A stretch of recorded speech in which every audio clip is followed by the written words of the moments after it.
ছোট বউ, এখানে বিছনা করো কেন? ভাবির রুমে ঘুমাইলে তো ভাবি রাগ করবো। তোমরা আমার রুমে গিয়ে ঘুমাও।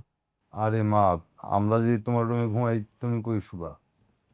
আমি এখানে শুবো, এখানে সব রেখে যাও, আমি এখানে ঘুমাবো। অসম্ভব মা, তোমার আমি আর কতবার বলবো যে আমি নিজে বিছানায় শুয়ে তোমার আমি মাটিতে শুইতে দিতে পারবো না। আম্মা চলেন, আমি আপনার পাটি বাঁধি আর আপনি ঘুমায় যান। আমার পা টিপে দিতে হবে না, আমি আমার রুমে ঘুমাবো। বড় বউ তো আজকে বাড়িতে নেই, তোমরা ওদের ঘরেই যেয়ে ঘুমাও। আচ্ছা, সেটা নয়তো ঘুমাইলাম, কিন্তু মা তুমি আমার একটা কথা কও তো, মানে আলমারিতে ভাবির গয়না কত ভরি আছে? কেন, তোর বউয়ের কি আবার গয়নার শখ হইছে নাকি? না, গয়নার শখ হয় নাই, কিন্তু বিয়ে তো করছি, ও তো আমার বউ, একটা কিছু তো দেয়া লাগে। স্বর্ণের যে দাম মা, আমার মনে হয় কি আমি সারা জীবন চাকরি করলে ওরা এক ভরি স্বর্ণ কিনে দিতে পারবো না। স্বর্ণ দেয়া কি হইব, শুধু চোর ডাকাতের ভয়। আপনি আমার এমনি সিটি গোল্ড কিনে দিলেই আমি খুশি।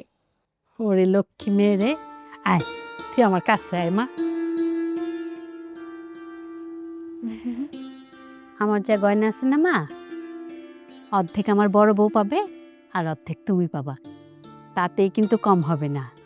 মা, আলোর রূপার কোমরের বিছার রূপার নুপুরের অনেক শখ। কি কথা কি সত্যি নাকি? না মা, আসলে আমি আব্বারে কইছি, আব্বা টাকা জমাইতেছে, অনেকখানি জমানো হয়েও গেছে, আব্বা আমরা শীঘ্রই কিনে দিব। শোনো মা, তোমার আব্বারে কইবা যে টাকা জমাইছে এটা দিয়ে সে যেন ব্যবসা করে। তোমার যা যা শখ না আমি সব তোমার করে দিব, আমার লক্ষ্মী মা। আম্মা কালকে কি রান্না করবে? ভাইজান আইব তো?